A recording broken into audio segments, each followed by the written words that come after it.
sicurezza si può declinare in tante sfumature.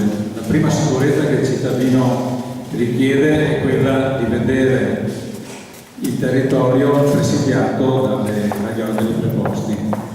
Molto spesso dalle polizie locali ai carabinieri, alla polizia di Stato, il rischio è che siano impegnati in tante azioni amministrative e poco in controllo del territorio. Quindi un'azione di coordinamento maggiore rispetto a quello che è stato fatto fino ad oggi, soprattutto della polizia locale, sulla quale c'è la competenza della regione, e mettere in sinergia le aree, diciamo, su bacini ottimali, in modo che questo servizio venga ottimizzato. Le operazioni già in essere, per certi versi delle convenzioni o delle unioni dei comuni, dovranno avere questa priorità e questo obiettivo. L'altra questione è legata al controllo, diciamo così, dell'immigrazione, seguendo le regole che già ci sono e attuando progetti che siano preparati, che coinvolgono le comunità locali di integrazione. I problemi vengono fuori quando non c'è questa preparazione, non ci sono questi progetti di integrazione, e quindi la reazione anche istintiva, spontanea della gente è che quando arriva qualcuno che non conosco aumenta l'insicurezza.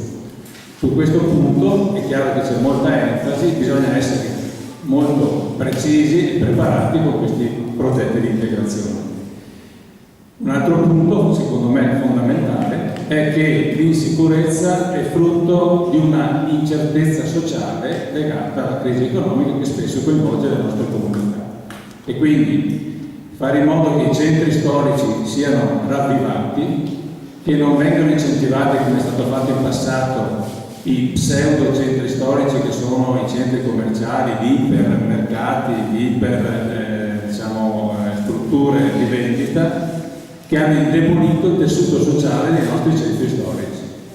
Questo è frutto di un'azione che negli anni purtroppo si è consolidata e che ha rotto la relazione interpersonale tra le famiglie, tra le persone, tra il gestore del piccolo negozio e il suo vicinato, e questo, chiamiamolo controllo sociale, che si è indebolito, fa aumentare la percezione di insicurezza dei cittadini. Quindi c'è un'azione sociale forte di sensibilizzazione e di coinvolgimento per rafforzare le relazioni, e su questo anche la Regione ha dei compiti e dovrà avere dei compiti fondamentali di coordinamento.